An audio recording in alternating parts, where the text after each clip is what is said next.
Bonjour, aujourd'hui nous nous attarderons sur les violences de type physique.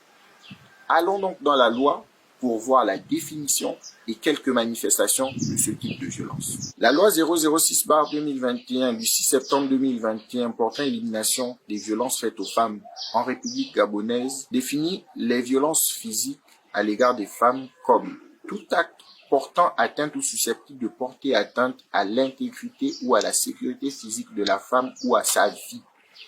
quel que soit son auteur ou le moyen utilisé pour le commettre. Ce type de violence se manifeste par des coups de poing, des coups de pied, des gifles, des brûlures, des tirages par les cheveux, des pincements, des morsures et tout acte semblable, notamment en refusant l'accès aux soins médicaux, en obligeant la consommation d'alcool et ou de drogue, ou en utilisant tout type de force physique. Certains actes tels que les bousculades et les pincements sont ignorés ou perçus comme non graves, quand bien même ceux-ci constituent également des violences physiques. Faisons maintenant un tour dans la loi 005/2021 du 6 septembre 2021 portant modification de certaines dispositions du Code pénal pour voir quelles sont les sanctions réservées aux auteurs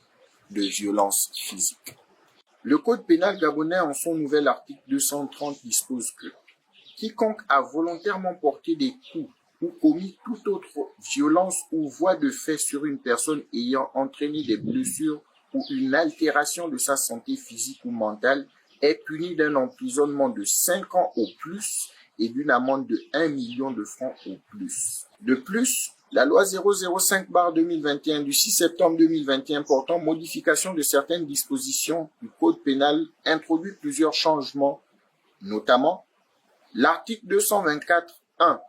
dispose que les actes de torture et de barbarie sont désormais punis de 30 ans de réclusion criminelle et de 30 millions d'amendes lorsqu'ils sont commis, entre autres, envers une personne vulnérable, ce qui inclut le handicap mental ou physique, le veuvage ou encore la grossesse,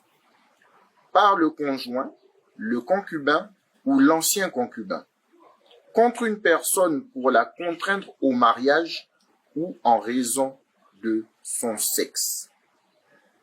L'article 223.4 bis, quant à lui, dispose que lorsqu'un meurtre est commis dans les circonstances aggravantes susmentionnées, il est puni de la réclusion criminelle à perpétuité. Et oui, les violences physiques ont de très lourdes conséquences autant pour les victimes que pour les auteurs d'après ce que nous venons de lire. Je nous laisse méditer dessus et nous donne rendez-vous pour le prochain partage d'informations autour